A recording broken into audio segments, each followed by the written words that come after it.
Gracias, José, por la invitación. Hace algunos días José me invitó, me llamó y me mencionó la posibilidad de participar en este estudio. Y hace varias semanas había decidido enfocarme en un proyecto. Yo viajo bastante debido a un ministerio de creacionismo y de la palabra, y con José hemos estado en Cuba. Y también este año tenía invitación en Chile, en el sur de Chile, y posteriormente íbamos a regresar a Santiago, pero por los problemas en Chile se canceló el viaje a Santiago y después por la pandemia se canceló el viaje al sur de Chile. Pero se cancelaron todos los viajes que tenía en mente y obviamente tuvimos que atender la crisis para nuestra congregación, para lo que está ocurriendo. Empezamos a transmitir por internet los domingos en la mañana con una visión de ministrar a la iglesia. Y él empezaba a salir, ya llevo como un mes de salir a un supermercado a evangelizar en el parqueo, a llevar discos evangelísticos, llevar evangelios. Pero había decidido empezar en un proyecto, he estado orando, y es un proyecto, porque tengo un ministerio de creacionismo, de unas 600 transparencias, donde quiero montar un curso de creacionismo, donde cada transparencia es explicada, es proyectada, y yo estoy enseñando. Van a ser unas 50, 60 sesiones. Entonces decidí no involucrarme en nada más, simplemente en eso, la iglesia y el evangelismo, porque siento que Dios me está confirmando que debo enfocarme en eso. Cuando ya me llamó José y me mencionó de esta participación, dije, bueno, es un honor el que me da José, pero realmente tenemos que enfocarnos en lo que Dios nos llama. Pero le tengo mucho aprecio a José y dije, bueno, ¿cómo le digo a José que estoy demasiado enfocado en lo que tengo que hacer? Y le dije, mira, José, cuéntame qué es lo que esperas. Y yo adentro dije, voy a ir a compartir únicamente si puedo compartir sobre 1 Timoteo capítulo 4. Y José no sabía eso. Y José me responde, mira, Jaime, me gustaría que compartas sobre 1 Timoteo capítulo 4. Y dije, definitivamente que no me puedo zafar ya. Pero no solo no me puedo zafar, sino que sentí la emoción de saber de que Dios está en esto. Entonces, cuando José dice en su oración, ¿verdad? Que el Señor nos ministra a cada uno de nosotros, no tengo duda que el Señor nos va a ministrar, porque el Señor está muy arriba de todos nosotros y es soberano. Y Él usa barro, pero Él se manifiesta para su pueblo.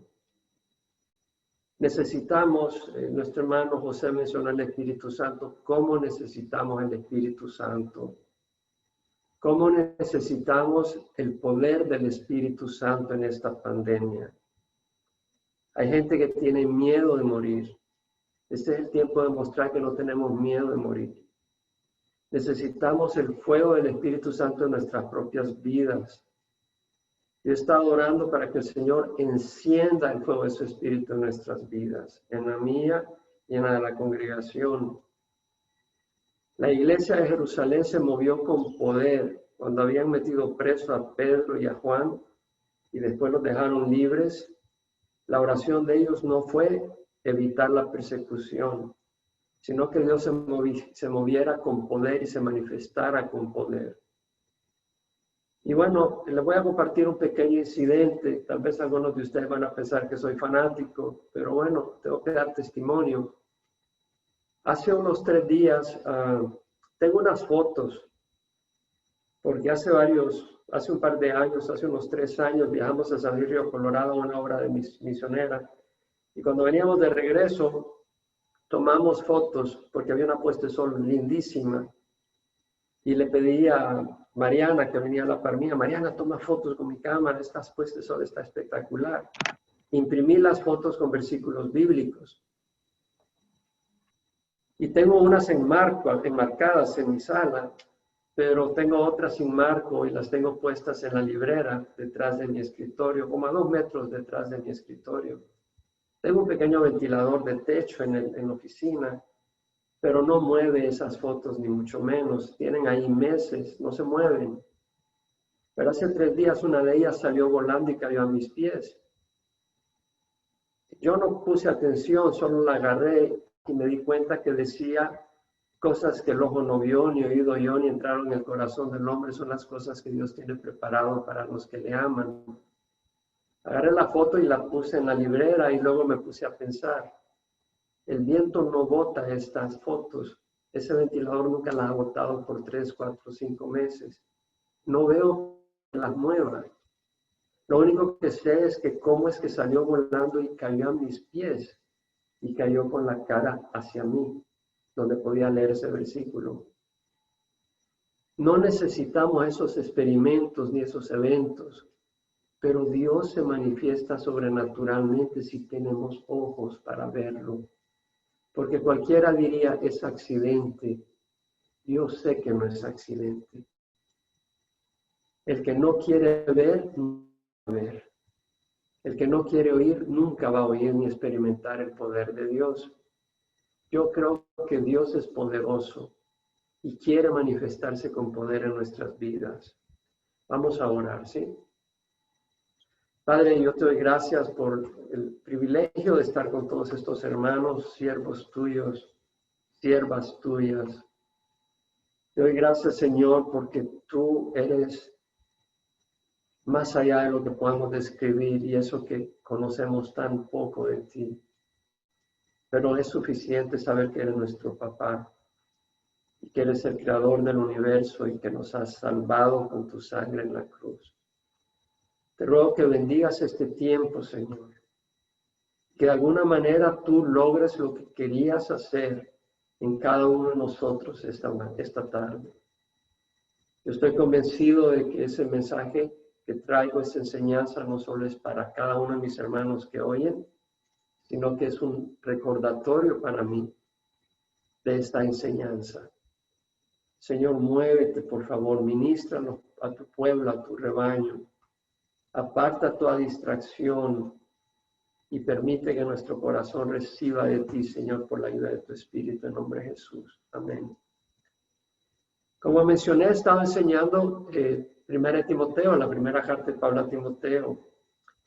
Y en el capítulo 4 ya estamos, este es el 7º domingo y todavía no lo termino.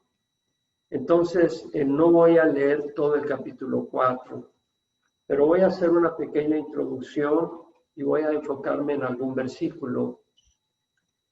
Pablo hace su primer viaje misionero en el año 47 y 48. Va a la provincia de Galacia, en lo que es Turquía ahora, en el centro sureste de Turquía. Llega a Antioquía de Pisidia, Iconio, Listra, Derbe. En Listra, obviamente, ahí está Timoteo, hijo de Eunice, nieto de Loida, mujeres de Dios. Obviamente Timoteo recibe al Señor en ese viaje. En el segundo viaje misionero, 49 al 53, Pablo pasa a Galacia, llega a Listra y recluta a Timoteo. Hay buenos comentarios de las iglesias sobre Timoteo y Pablo lo recluta para que lo acompañe en sus viajes misioneros. El tercer viaje misionero de Pablo, 53 al 57, él llega a Jerusalén. En Jerusalén lo quieren matar, lo apresan, lo mandan a Cesarea para que no lo maten los judíos. El gobernador trata de que Pablo le dé dinero. Pablo no se mete en esa jugada, termina apelando al César, va hacia Roma en el año 59, llega a Roma en el año 60. Pablo está en arresto domiciliar del 60-62, esperando una audiencia con el César, pero lo dejan libre en el año 62. Cuando sale Pablo, sale hacia Éfeso, donde deja a Timoteo, y luego sigue para Macedonia, donde escribe la primera carta de Pablo a Timoteo, la primera epístola. Y le escribe con el propósito de que Timoteo aclare cosas doctrinales. Se estaba metiendo doctrinas falsas, la gente estaba perdiendo el tiempo con cosas que no debían. Pablo le da instrucciones sobre la elección de ancianos, la elección de líderes, de diáconos.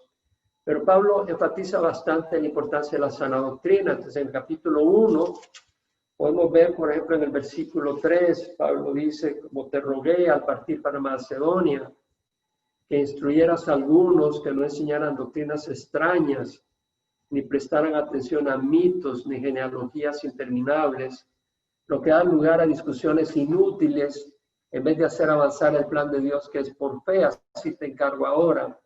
Estoy usando la Biblia de las Américas, pero la traducción es bastante similar. Entonces vemos el énfasis de la sana doctrina, como te rogué al partir para Macedonia, que te quedaras en Éfeso para que instruyeras a algunos que no enseñaran doctrinas extrañas, ni prestaran atención a mitos ni genealogías interminables, lo que da lugar a discusiones inútiles en vez de hacer avanzar el plan de Dios que es por fe. Así te encargo ahora.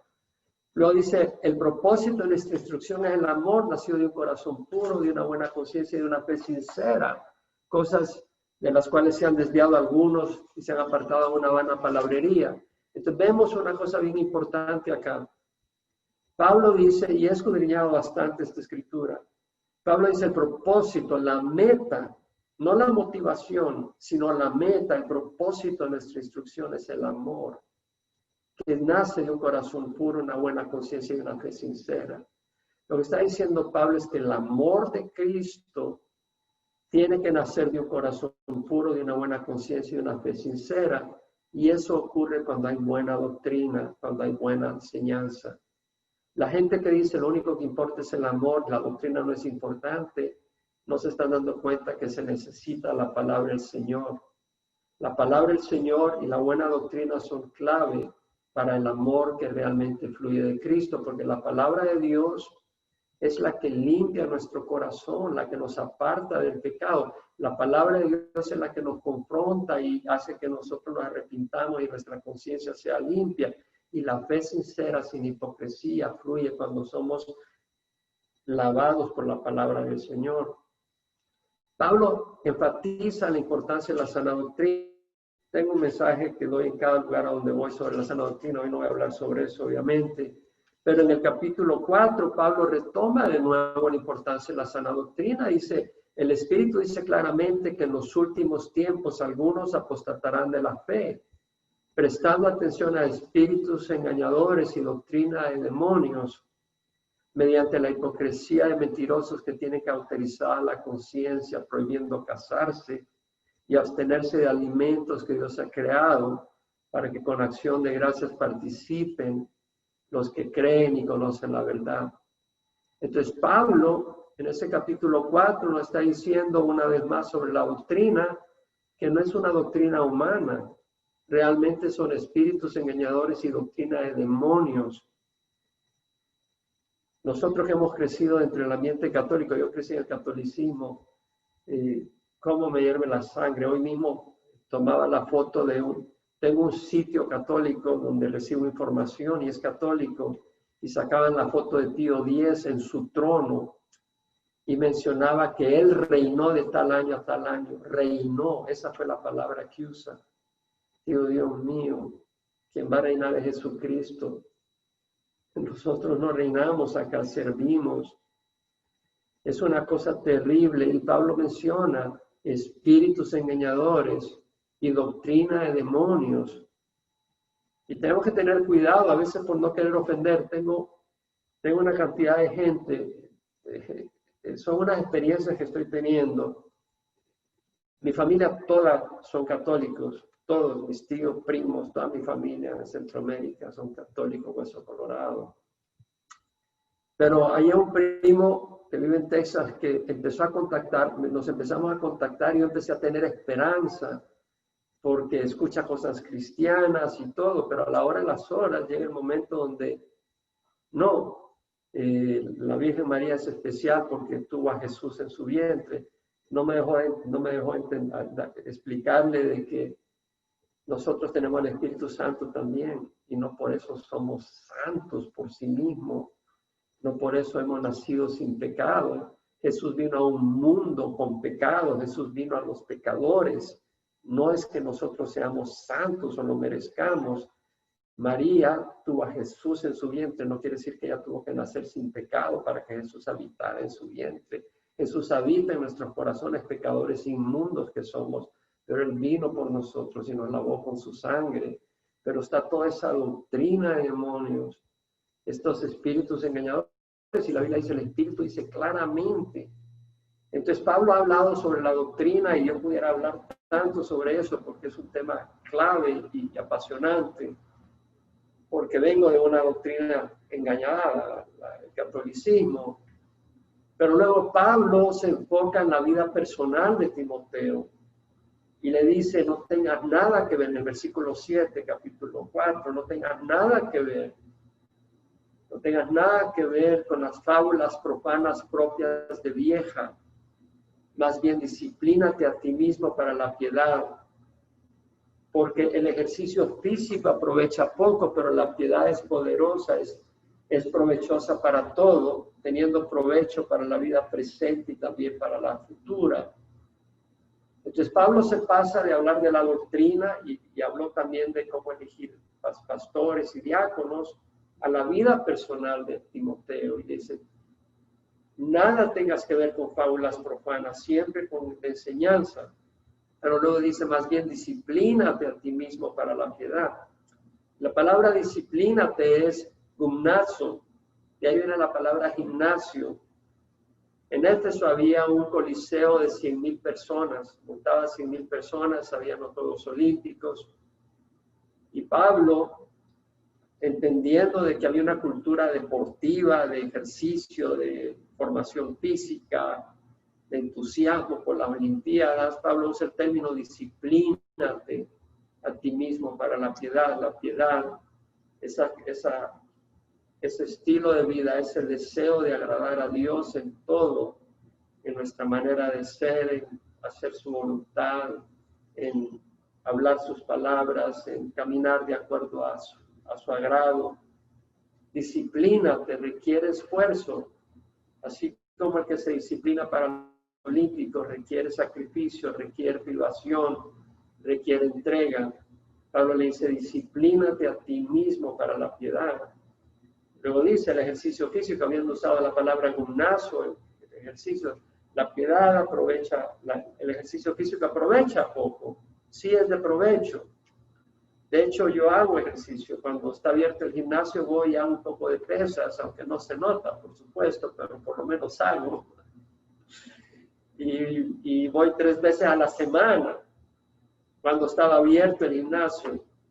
De hecho, aún en la pandemia lo abrieron unos días y yo fui, me arriesgué. Pero dije, yo no puedo estar todo un fideo, tengo que tener algo de músculo, si no me voy a acabar, me voy a consumir. Pero Pablo dice, el ejercicio físico aprovecha poco, es decir, es de provecho, pero hay algo que aprovecha más. Pero la piedad es provechosa para todo, porque tiene provecho para la vida presente y para la futura. Para la vida presente, si caminamos con el Señor, vamos a tener la paz del Señor, vamos a tener su favor, vamos a experimentar su amor, el convivio fraternal. Y para la vida futura, el reino de los cielos. Luego Pablo vuelve a enfatizar la vida personal a Timoteo. En el versículo 12 dice, no permitas que nadie menosprecie tu juventud. Antes bien, sé ejemplo de los creyentes en palabra, conducta, amor, fe y pureza. Quiero hablar un poco sobre esto. No permitas que nadie menosprecie tu juventud, le dice Pablo a Timoteo. No permitas que nadie te mire de menos. No permitas que nadie te subestime por ser joven. Una persona puede carecer de experiencia y de madurez siendo joven, pero también una persona anciana puede carecer de madurez y experiencia. Una persona puede venir al Señor a los 20 años, pero nunca involucrarse en la obra del Señor, siempre tener excusa para no ejercer sus dones, no involucrarse, no comprometerse, no aprender, no madurar, y llega a los 70 años y es una persona inmadura. Es una persona sin experiencia. Una persona joven no necesariamente tiene experiencia por su juventud, tiene que adquirir experiencia y madurez. Pero Timoteo era un joven con experiencia y madurez. Porque en el año 47-48 conoció al Señor, tal como mencioné en el cuento de cuando Pablo llegó a Listra. Y está en el año 62, tenía 15 años de conocer al Señor. Y en el segundo viaje misionero, Pablo lo recluta.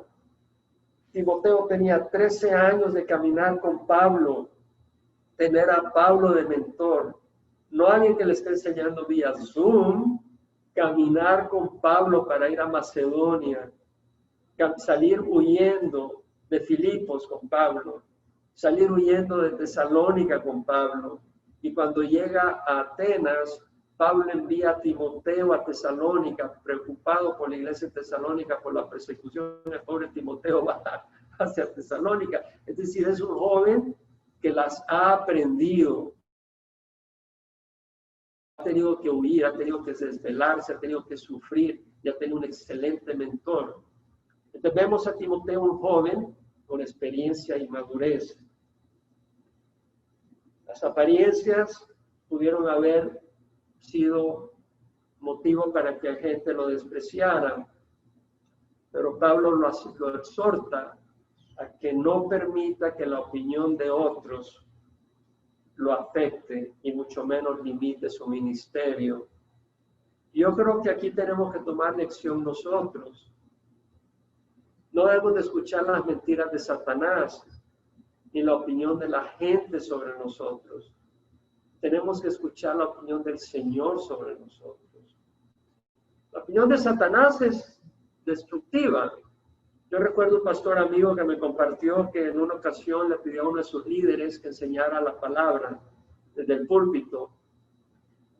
Y la esposa, después de que predicó, le dijo al pastor: mi esposo está maravilloso, es todo un Billy Graham, pastor, ¿no le parece? Y el pastor le respondió: no le eche cuerda que se va a ahorcar. Obviamente no estaba hablando físicamente, pero este pastor amigo me dice: Jaime se terminó ahorcando. En otras palabras, Satanás lo infló al punto que ya no fue útil. A mí me ha tocado dolorosamente ver personas que han sido usadas por el Señor, pero después no son útiles, porque se han creído el mejor invento después de la rueda, y el Señor ya no los puede usar. Entonces hay que tener mucho cuidado de lo que Satanás nos dice al oído y nos hace pensar de nosotros mismos. Por otro lado, nos puede hacer pensar que no servimos. Tal vez en nuestra infancia nos dijeron: tú eres un pelele, tú no sirves para nada, tú nunca vas a llegar a nada.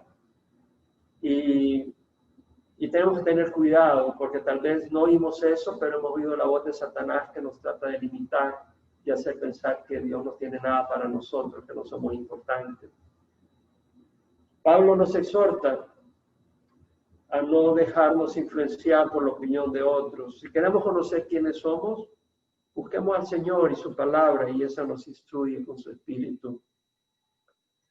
Ahora, Pablo exhorta a Timoteo a ganarse respeto. Tiene experiencia, tiene madurez, pero le dice: sea un ejemplo de los creyentes en palabra, conducta, fe, amor y pureza. Bueno, este es un reto.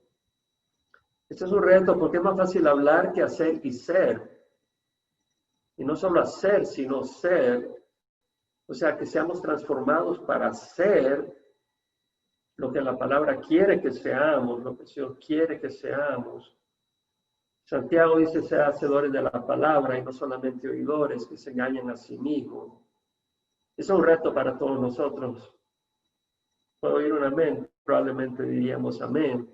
Ser hacedores de la palabra, y no sé, pero también ser la palabra transformada, es decir, ser la palabra encarnada, no en el sentido de Jesús, pero que la palabra se encarne en nosotros en el sentido de que reflejemos lo que dice la palabra en una forma de carne y hueso, que lo podamos ver en nuestras vidas. Debemos de ser y hacer, y eso es lo que el Señor nos llama a hacer. Ahora, vamos a meditar un poco en lo que dice Pablo cuando dice: sé ejemplo en los creyentes. La palabra ejemplo En el griego es tupos, y ahí viene la palabra logotipo, tipo, y esa palabra aparece 16 veces en el Nuevo Testamento. 5 veces se traduce, en la King James se le traduce en sample, que quiere decir un patrón, un modelo a imitar. También se traduce ejemplo, patrón, manera, forma, y el significado es la marca o la impresión dejada por un objeto cuando golpea. Y por ejemplo, tú tienes un relieve en un metal sólido fuerte y golpeas un metal suave, queda ese dibujo marcado, que es una copia exacta del objeto que usaste para dejar esa marca. Entonces, lo que está diciendo Pablo es, sea una reproducción, o sea, sea un ejemplo donde pueda haber gente que pueda hacer una reproducción de ese ejemplo. Y ese ejemplo a la manera de Cristo, obviamente.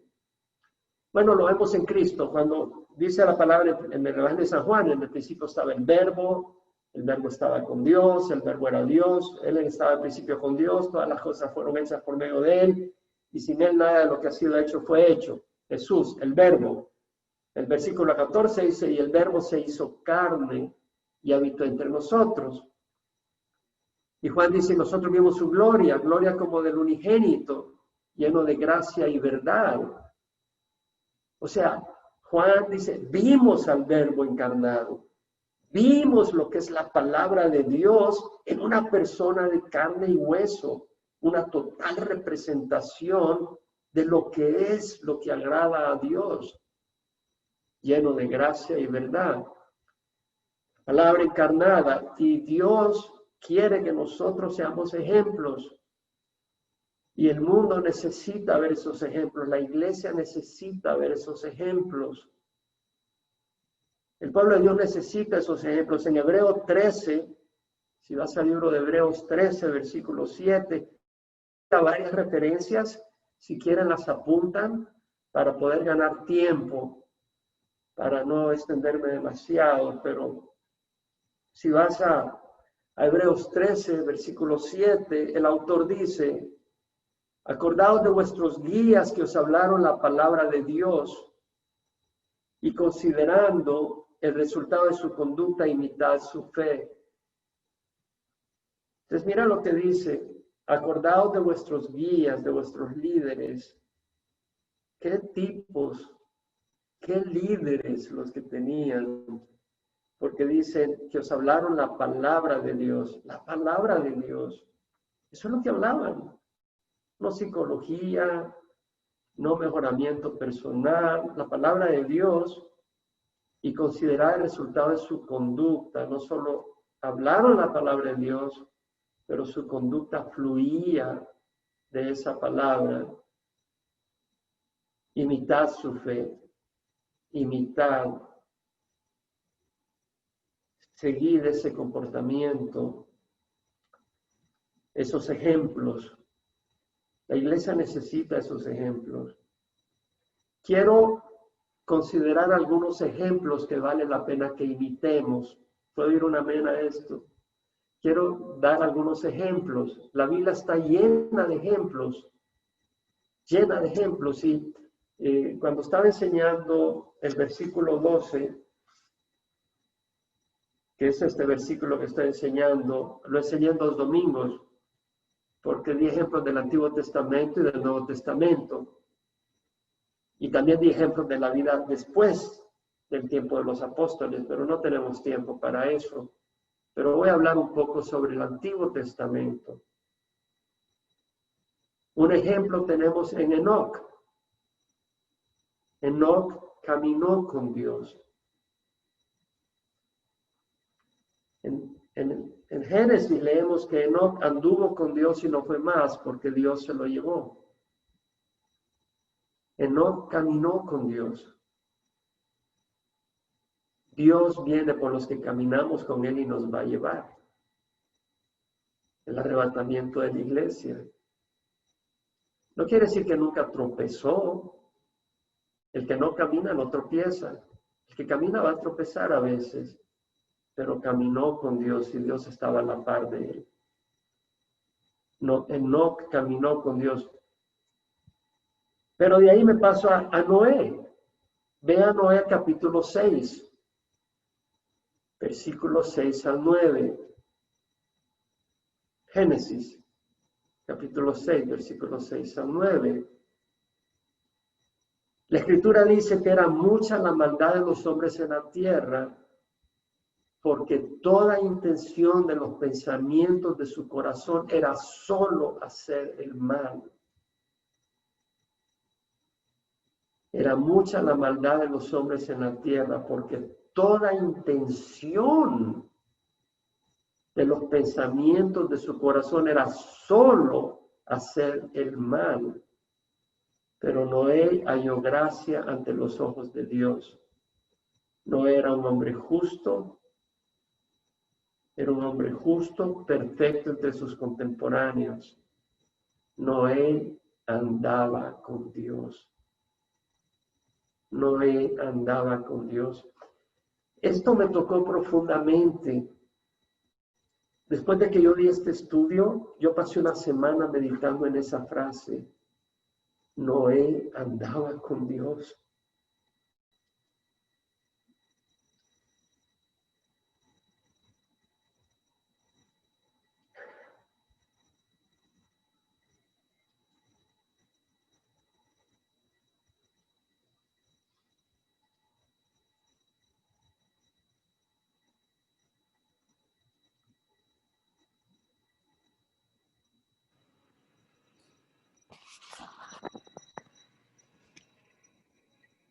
Noé pudo andar con todo el mundo, pero no anduvo con nadie del mundo, anduvo con Dios. El mundo fue destruido, pero Noé fue resguardado. Si tú te sientes solo, anda con Jesús. Él está ahí. Él está ahí. Él está ahí. Hoy estaba en el parqueo del supermercado dando CDs. Y se me acercó una señora que le regalé el CD, después se me acercó y me pidió que orara por ella y empezó a llorar. Y Jesús está contigo. Jesús no te deja.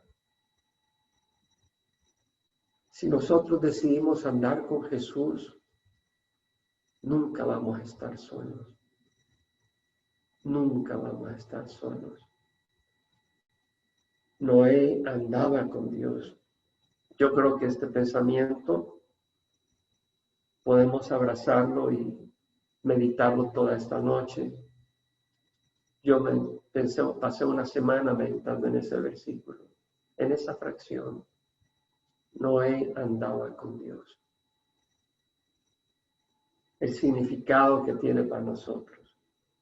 Sigamos el ejemplo de Noé. Noé andaba con Dios. Quiero irme ahora al ejemplo de Job. Job es otro ejemplo que vale la pena seguir. Job fue un hombre de gran integridad. Vamos al capítulo 1 de Job, antes de Salmos.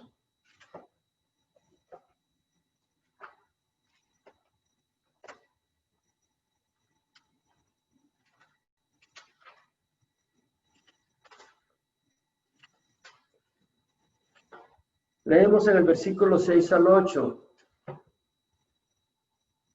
Que hubo un día cuando los hijos de Dios vinieron a presentarse delante de Jehová. Estos son los ángeles. Y Satanás vino también entre ellos.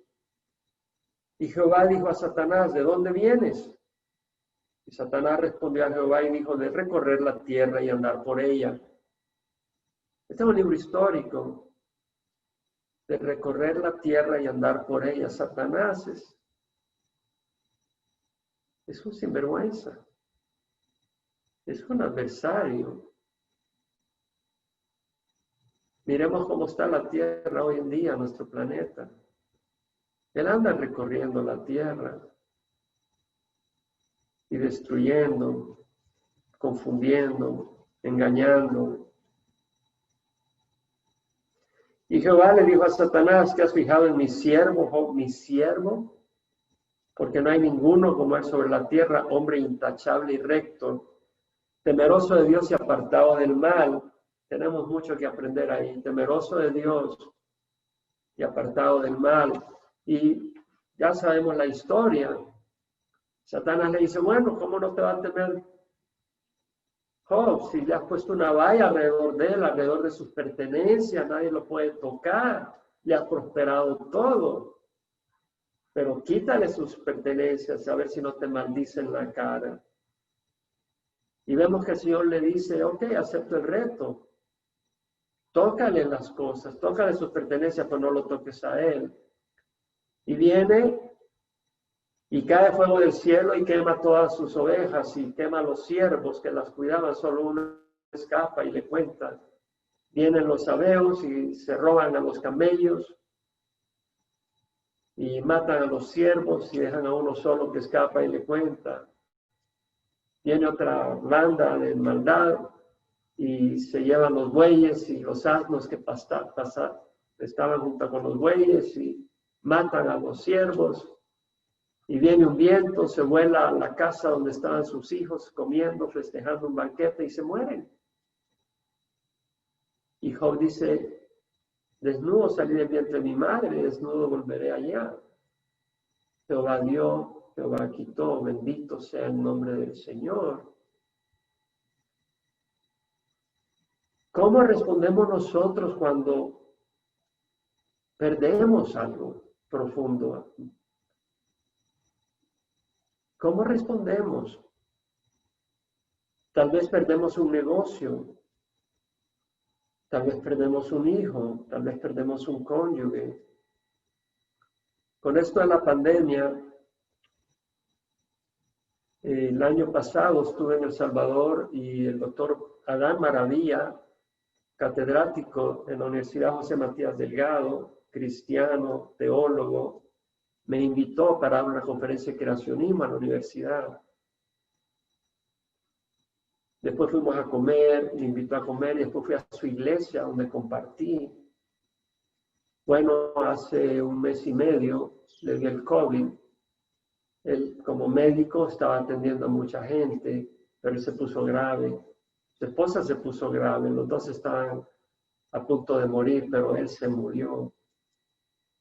Y desgarra el corazón leer las expresiones de dolor de su esposa.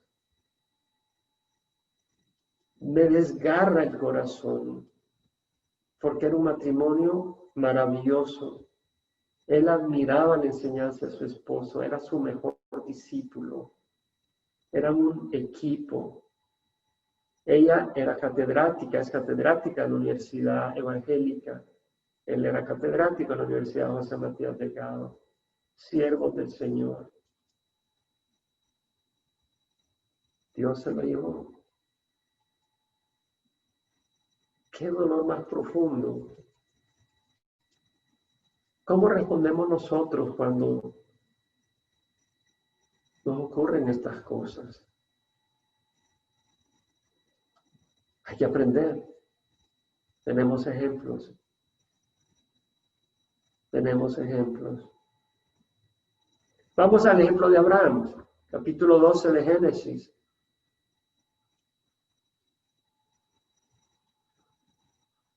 Se le aparece el Señor a Abraham cuando él era idólatra en la tierra de Ur de Caldea. Y el Señor le dice, vete a tu tierra, vete a tus parientes, de la casa de tu padre, a la tierra que yo te mostraré. Y haré de ti una nación grande. Te bendeciré y engrandeceré tu nombre. Serás bendición. Bendeciré a los que te bendigan y al que te maldiga maldeciré. Y en ti serán benditas todas las familias de la tierra. Dice la palabra que Abraham se fue como el Señor le dijo. Le hizo caso. Vete a tu tierra. Deja todo. Deja tus ídolos. Deja tu familia. Deja los fines de semana comiendo barbacoa con tus primos. Deja los partidos de fútbol. Deja todo eso, quiero que vayas a tal lugar. Deja las playas de Costa Rica y quiero que vayas a tal lugar. Oh, no, eso no es para mí, eso es para José. Eso no es para mí. ¿Será que para ti? ¿Será que Dios te está llamando para algo?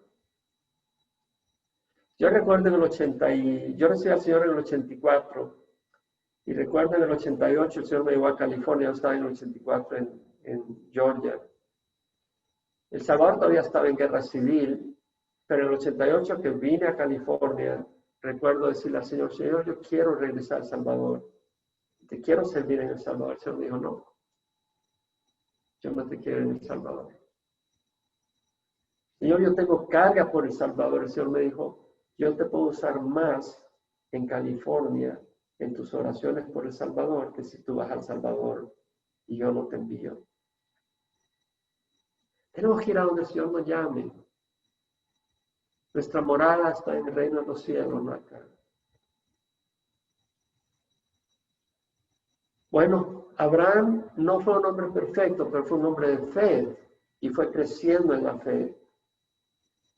Hubo un momento donde hubo una hambruna en Canaán, la tierra de Canaán, donde había llegado, donde Dios la había enviado. Y en la hambruna, en vez de consultar con Dios, decide viajar a Egipto.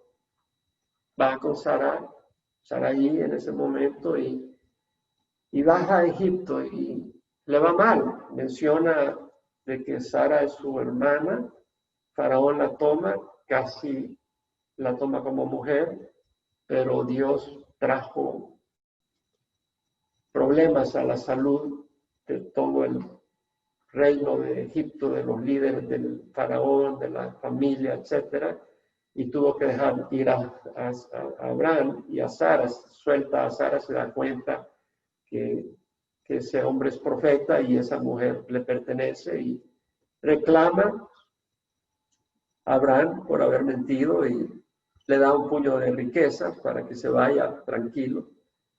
Y se va. Abraham no era perfecto, pero va aprendiendo en cuando tiene 85 años, el Señor ya le ha prometido que de su entraña saldrá un hijo. Sara se le ocurre, bueno, yo ya estoy estéril, ya estoy vieja, te voy a dar a mi sierva, tal vez así es lo que quiera Dios, y tiene a Ismael. 15 años después, le nace Isaac, el hijo de la promesa, porque la promesa era con Sara, no con una esclava. Y 2 años después, que están por destetar a Isaac y celebrándolo, Ismael se burla de Isaac y Sara dice, el hijo de la sierva no va a heredar con mi hijo, para afuera. Y Abraham se pone triste, pero el Señor le dice, no te preocupes que yo lo voy a bendecir, va a tener 12 hijos, va a haber reino, etcétera, vete, que se vaya. Y se va, y se queda con un hijo, Isaac. Cuando Isaac tiene 30 años, Abraham es probado. Y leemos en el versículo 2 y 3 del capítulo 22, que el Señor le dice, toma ahora tu hijo, tu único, a quien amas, tu único a quien amas, a Isaac, y ve a la tierra de Moría y ofrécelo ahí en holocausto sobre uno de los montes que yo te diré.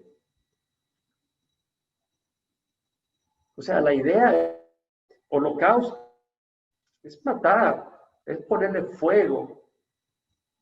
Está hablando de agarrar a su hijo, sacrificarlo y prenderle fuego. Ese no es el Dios que conocía a Abraham. Ese no es el Dios que se le había revelado a Abraham, pero es el Dios que conoce a Abraham, aunque no entiende. Pero él llega a entender que ese Dios es tan maravilloso que si aún mata a Isaac, él lo va a resucitar y se lo va a dar de regreso, porque le ha prometido descendencia a través de él. Y Abraham no duda. Y el día siguiente se levanta, corta leña que él mismo va a usar para quemar a su hijo. Y va al monte Moría y lo pone sobre el altar que ha hecho. Y ustedes saben la historia. ¿Qué obediencia? Bueno, yo creo que tenemos un tremendo ejemplo a seguir. Y pienso yo que es muy fácil espiritualizar esta historia hasta que nos toque a nosotros. Y cuando digo hasta que nos toque a nosotros, hasta que te toque entregar algo que amas profundamente y lo dejas ir.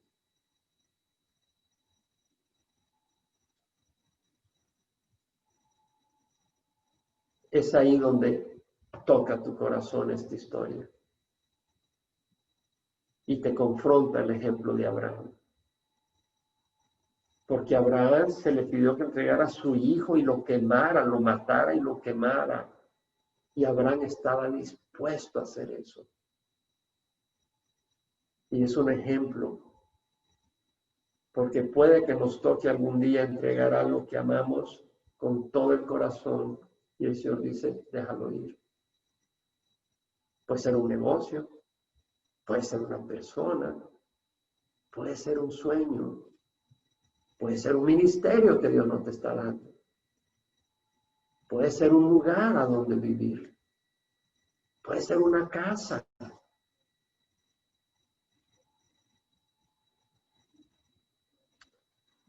Quiero mencionar ahora el ejemplo de David.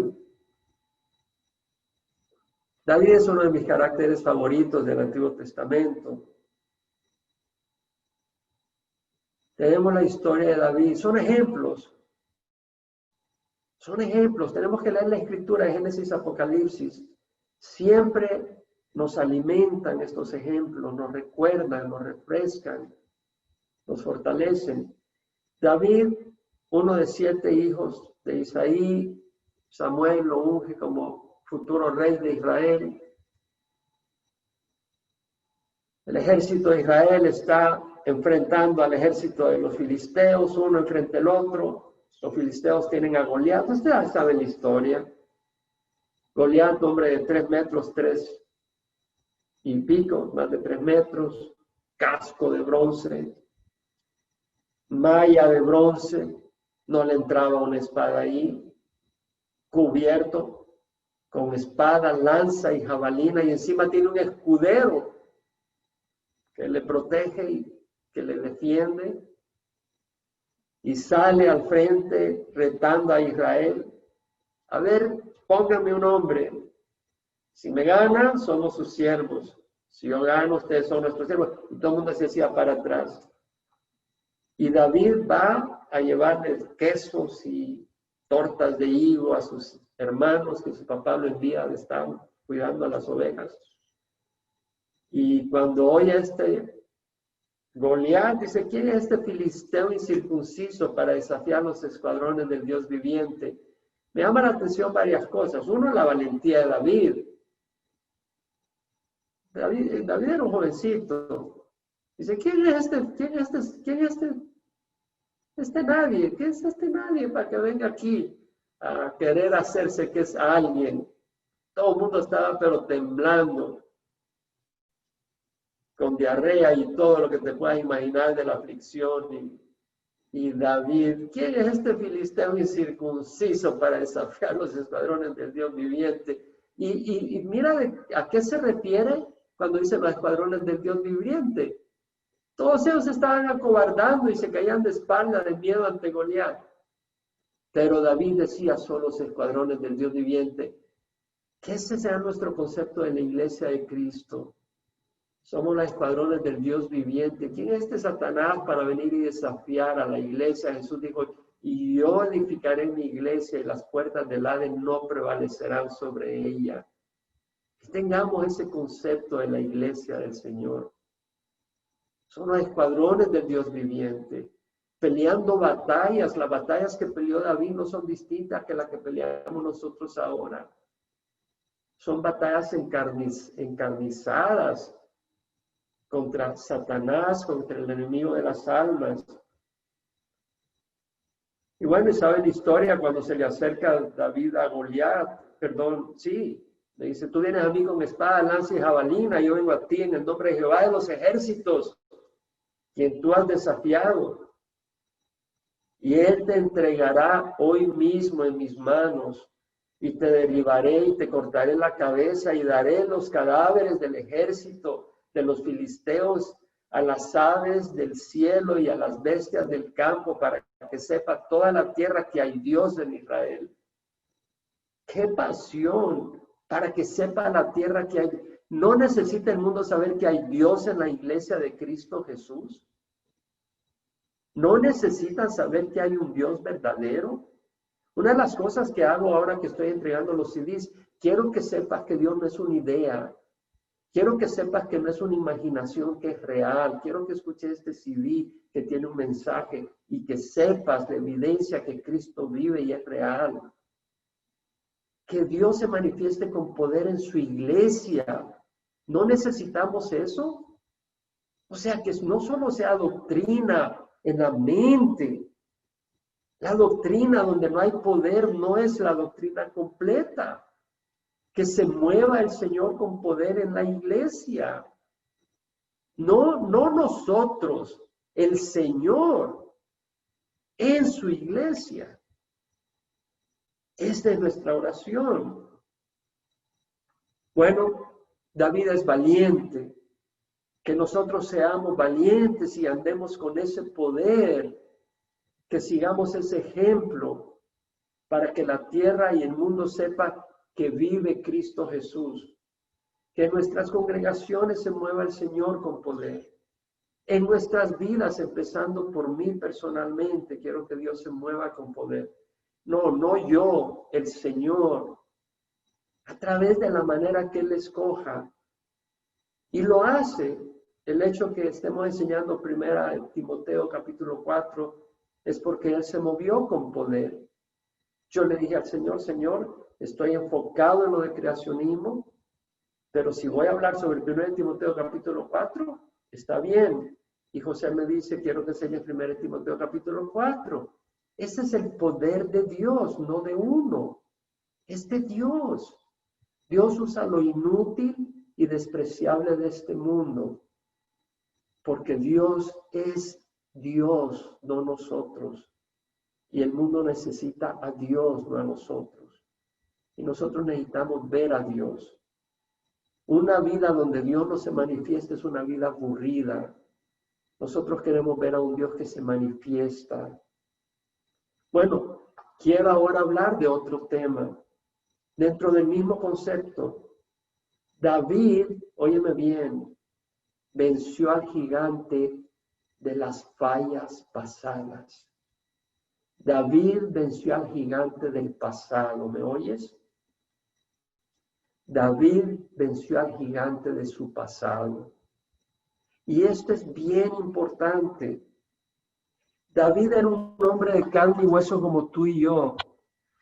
Y como un hombre de carne y hueso, el Señor dijo, velad y orad para que no entréis en tentación, porque el espíritu está dispuesto, pero la carne es débil. El Señor nos está advirtiendo quiénes somos nosotros y cómo necesitamos estar en oración. En el camino podemos fallar. Y David falló. David falló miserablemente. En la primavera, cuando salen los ejércitos a pelear, David mandó a Joab a pelear contra los amonitas, pero él muy tranquilo se quedó en el palacio. Y una de esas días, después de almorzar, de echarse una buena siesta, se levanta, se estira, está en la orilla de su patio, no sé dónde, y ve a una mujer muy hermosa bañándose. Y David tiene un puño de mujeres ya, tiene concubinas, pero le atrajo a esta mujer y manda a preguntar, ¿quién es esta mujer? Le dice, bueno, esa es Betsabé, la esposa de Urías el Eteo, uno de tus generales, de los fuertes, los valientes. Y la manda a traer. Tiene intimidad, la deja embarazada, siendo la esposa de uno de sus héroes, de uno de sus siervos fieles, de Urías el Eteo. Queda embarazada, trata de esconder el problema, Urías es un hombre fiel, cuando lo manda a llamar no se va a acostar con su esposa, dice, no, el arca está en el campo abierto, el ejército está en el campo abierto, que voy a ir yo a andar tranquilito, suave, pasarla bonito, no puedo hacer eso. Y lo manda a matar, lo pone en una situación donde el enemigo lo mata, lo expone a una situación de peligro a propósito, y Joab se retira al ejército para que muera. Y obviamente que ha pecado profundamente, ha cometido adulterio, ha cometido asesinato, pero Natán es enviado por el Señor, lo reprende, la espada no se apartará de tu casa, le dice. Pero David se arrepiente. Ahora, mira qué ocurre con David después de eso. Y más que nada, cómo trata el Señor a David después de eso. Vea el Salmo 51, versículo 10 al 13.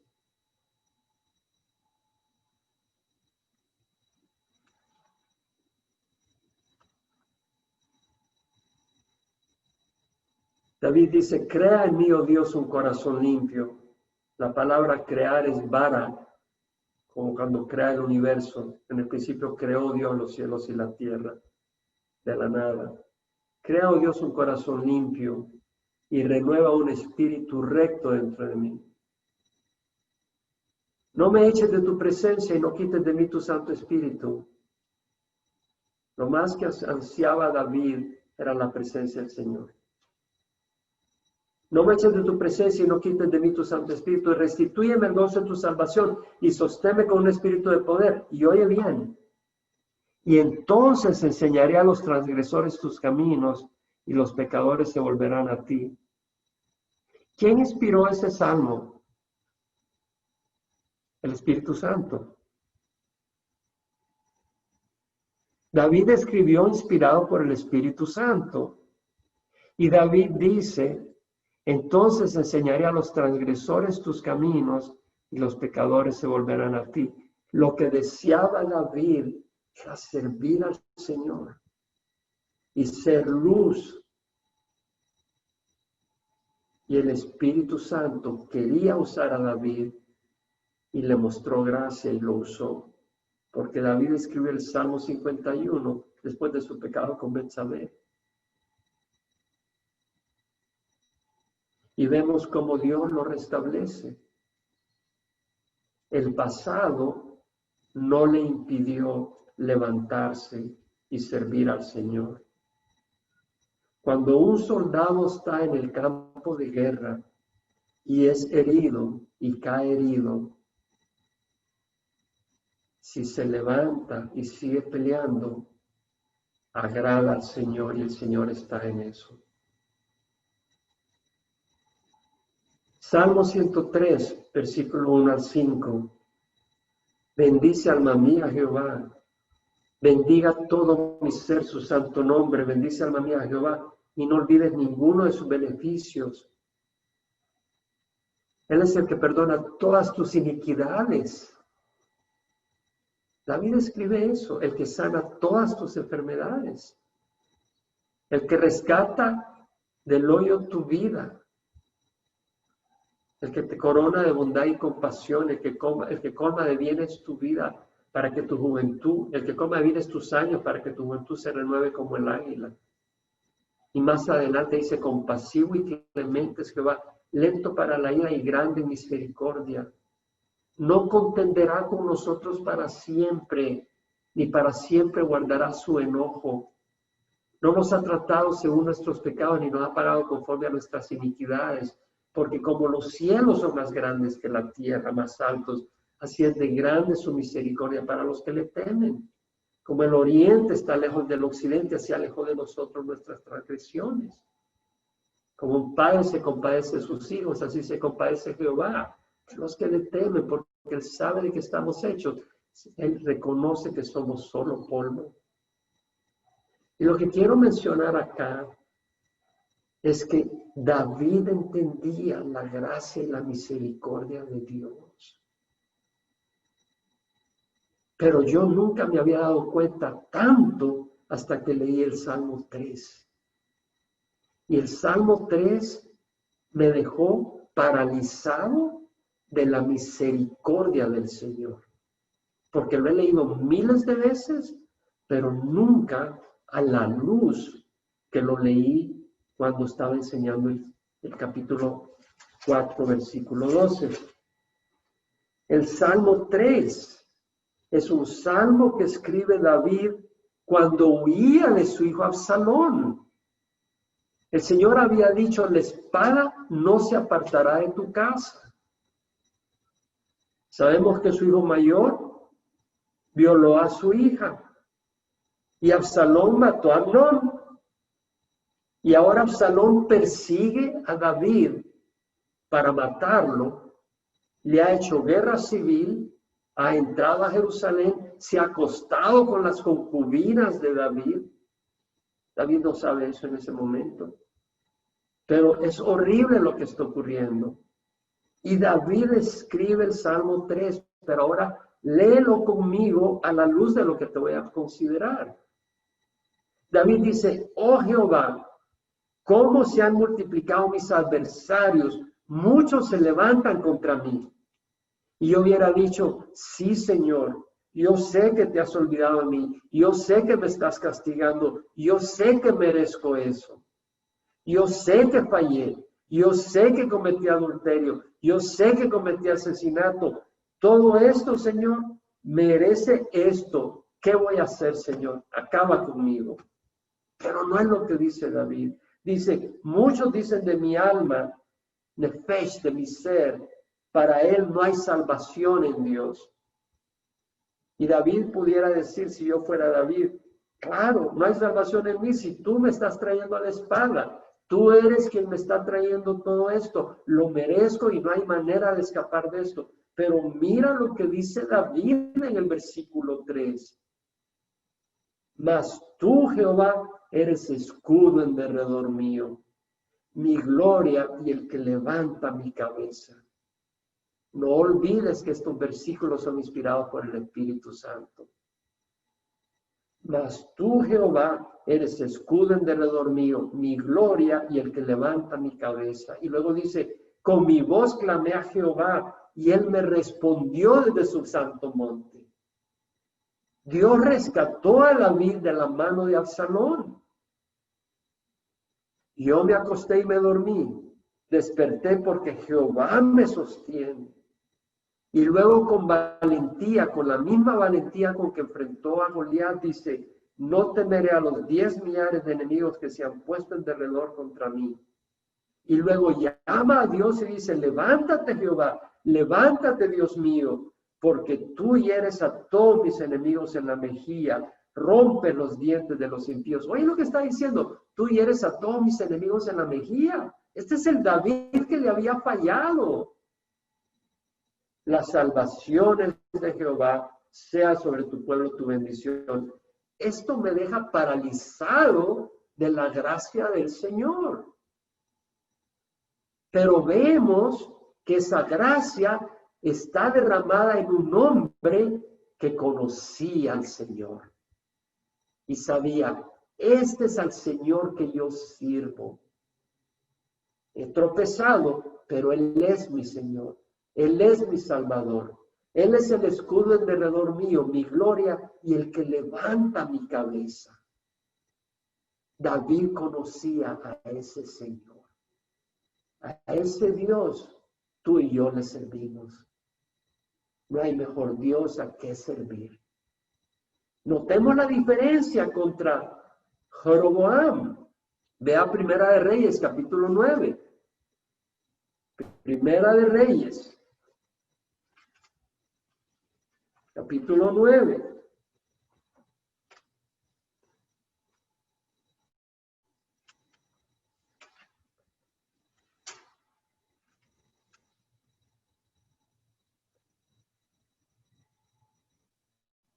El versículo 1 al 5. Sucedió que cuando Salomón había acabado de edificar la casa de Jehová, la casa del rey y todo lo que Salomón deseaba hacer, Jehová se apareció a Salomón por segunda vez, tal como se le había aparecido en Gabaón. Este es cuando ha construido el templo, su casa y presenta el templo, lo bendice y lo inaugura. Jehová le dijo, he oído tu oración y tu súplica que has hecho delante de mí. He consagrado esta casa que has edificado, poniendo ahí mi nombre para siempre, en ella estarán mis ojos y mi corazón perpetuamente. Mira el versículo 4. Y en cuanto a ti, si andas delante de cómo anduvo tu padre David, en integridad de corazón, en rectitud, haciendo conforme a todo lo que te he mandado, y guarda mis estatutos y mis ordenanzas, y sigue dándole las bendiciones que le promete. No le menciona el tropiezo con Betsabé. El Señor ha borrado eso de la historia. Menciona la fidelidad de David. Qué lindo es el Señor. Qué lindo es el Señor. Ahora, si vas al capítulo 14, de Primera de Reyes, tienes el contraste de Jeroboam. En versículos 7 al 11, el reino se divide después de Salomón. Roboam, hijo de Salomón, hereda Judá, y Jeroboam toma el reino norte de Israel, las 10 tribus. Pero, por miedo que las tribus se regresen a Judá, pone el becerro de oro en Betel al sur y el becerro de oro al norte. Quita a los sacerdotes levitas y pone sus propios sacerdotes. Es toda una apostasía. Y el Señor le cae duro a Jeroboam. Y si vas al capítulo 14, versículos 7 al 11, dice, di a Jeroboam, le dice al profeta, así dice Jehová Dios de Israel, por cuanto te levanté de entre el pueblo y te hice príncipe sobre mi pueblo Israel, y arranqué el reino de la casa de David y te la di a ti, pero tú no has sido como mi siervo David. Tú no has sido como mi siervo David, que guardó mis mandamientos y me siguió de todo corazón para hacer solo lo que era recto a mis ojos. El Señor ha borrado el pecado de David, sino que has hecho más mal que todos los que fueron antes de ti, y fuiste e hiciste para ti otros dioses e imágenes fundidas para provocarme a ira, y me arrojaste detrás de tus espaldas. Por tanto, he aquí traigo mal sobre la casa de Jeroboam, y cortaré de Jeroboam a todo varón, tanto esclavo como libre en Israel. Barreré completamente la casa de Jeroboam como se barre el estiércol hasta que desaparece del todo. Cualquiera de los de Jeroboam que muere en la ciudad se los comerán los perros, y el que muere en el campo se lo comerán las aves del cielo, porque Jehová ha hablado. Vemos la diferencia entre un siervo que tropieza y una persona que es apóstata. La apostasía trae seria condenación de Dios. Dios levanta a sus siervos. El pasado nuestro queda borrado en el pasado si nosotros venimos al Señor. Dios es un Dios de misericordia. Dios es un Dios restaurador. Tenemos que vencer muchas veces el gigante de nuestro pasado. La persona herida en el campo de batalla tiene que levantarse y seguir peleando. No irse a una esquina y morir. Quisiera que fuéramos a Jeremías capítulo 20, donde tenemos otro ejemplo.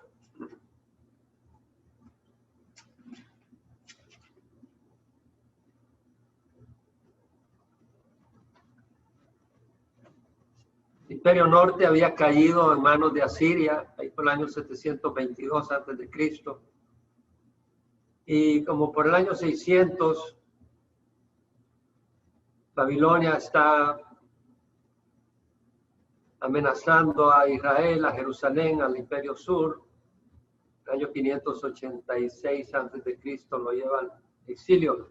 Pero antes, Jeremías advierte, y Dios usa a Jeremías, es el profeta que Dios usa para advertir al pueblo que se arrepientan y que se rindan a Nabucodonosor, que se entreguen y que les va a ir mucho mejor en vez de que resistan Pero había falsos profetas que profetizaban paz, que no, Dios nos va a sacar de esta, nos va a defender, Nabucodonosor no nos va a hacer nada.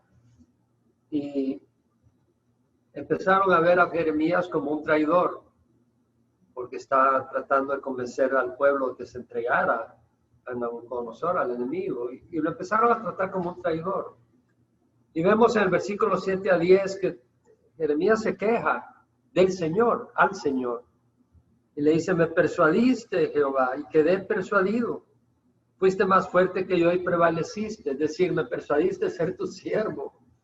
Y me ganaste, no pude resistir. Pero he sido el hazme reír cada día. Todos se burlan de mí. Cada vez que hablo, grito, proclamo violencia, destrucción. La palabra de Jehová ha venido a ser para mí oprobio y escarnio. Es decir, él no se acobardó de predicar el juicio venidero, aunque se burlaron de él, y más que se burlaron. Versículo 10 dice, he oído las murmuraciones de muchos. Denunciadle, denunciémosle. Todos mis amigos de confianza, esperando mi caída, dicen, tal vez será persuadido, prevaleceremos contra él y tomaremos de él nuestra venganza. O sea, sus mismos amigos se habían lanzado contra Jeremías. Y vemos el versículo 14 donde dice, maldito el día que nací. El día en que me dio a luz mi madre no sea bendito. Maldito el hombre. O sea, empezó a maldecir hasta el hombre que le dio la noticia a su padre que había nacido varón. Maldito el hombre que dio la noticia a mi padre diciendo, te ha nacido un hijo varón, haciéndolo muy feliz. Versículo 18 se queja. Dice, ¿por qué salí del vientre para ver pena y aflicción y que acaben en vergüenza mis días? Cuando digo que este es un ejemplo para nosotros, no es un ejemplo para que maldigamos a quien le avisó a nuestro papá que nació un varón o una hembra, pero nos hace ver que este hombre fue fiel, aun cuando estaba en lo más oscuro de la desesperación en el ministerio que Dios lo había llamado. Y antes de juzgar o de tomar ligeramente a Jeremías, consideremos a Elías y podemos considerar cómo los siervos del Señor pasan a veces momentos de una oscuridad profunda y de una soledad profunda donde dice, Señor, yo no sé, pero este relajo en el que me has metido no me llama para nada la atención. Y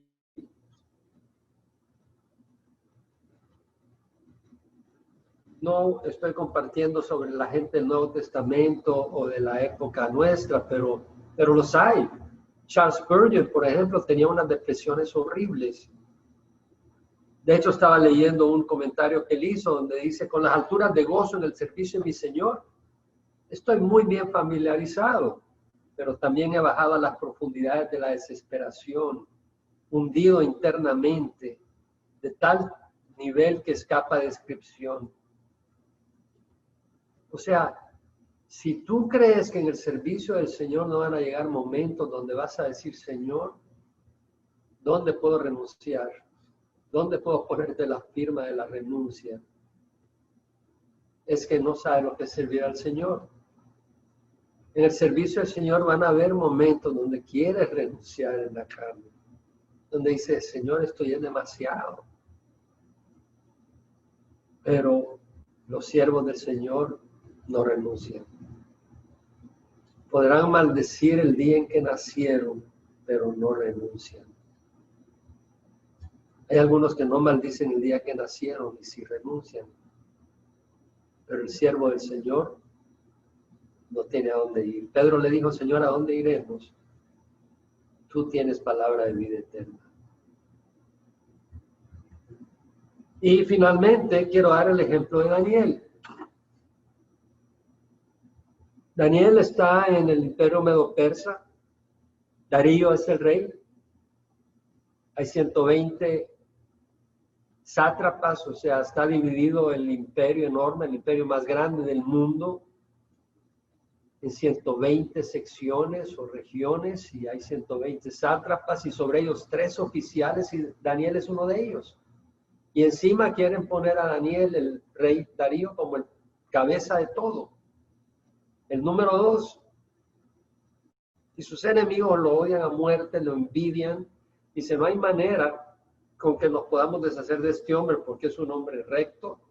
No hay nada en que lo podamos acusar. Tenemos que hallar algo que tenga que ver con su fe. Y vemos en Daniel capítulo 6, versículos 7 y 10,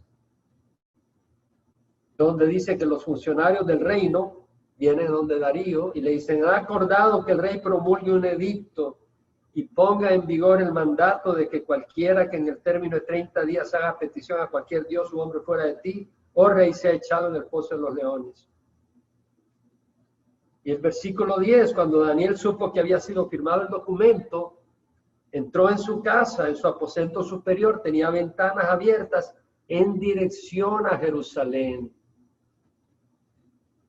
Y como solía hacer antes, continuó rodeándose 3 veces al día, orando y dando gracias delante de Dios. Ustedes saben la historia. Lo echan en el pozo de leones. No lo tocan. El día siguiente Darío echa a sus enemigos al pozo de leones y antes que caigan al suelo lo han despedazado los leones. Pero no pierdan esto de vista. Versículo 10. Tenía abiertas sus ventanas en dirección a Jerusalén.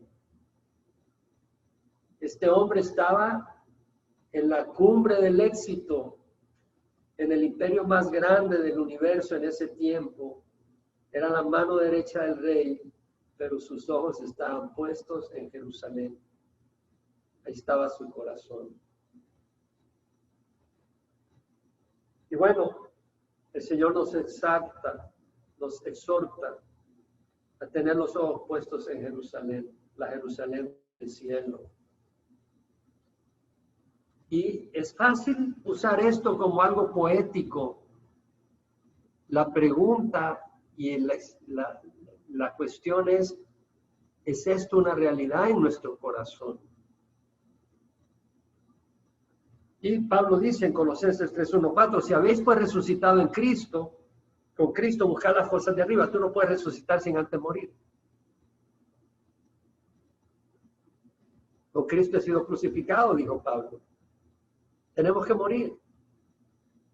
Si habéis resucitado con Cristo, buscad las cosas de arriba, donde está Cristo sentado a la diestra de Dios. Poner la mira en las cosas de arriba, no en las de la tierra. Filipenses 3:20-21, nuestra ciudadanía está en los cielos, donde ansiosamente esperamos un Salvador. Nuestro Señor Jesucristo, el cual transformará el cuerpo de nuestro estado de humillación en conformidad al cuerpo de su gloria. Terminando, porque no me voy a alargar ya más, ya creo que tomé suficiente tiempo. El ejemplo de Daniel, tengamos los ojos puestos en la venida del Señor. En el relajo que hay aquí en Estados Unidos, para mí es tan, porque realmente es horrible lo que estamos viviendo acá en la parte política. Es terrible lo que estamos viendo en la parte moral en California. Es terrible, no me puedo tomar tiempo para entrar en detalles, pero es horrible lo que estamos viendo. La verdad es que yo quiero ver al Señor reinar de la tierra pronto.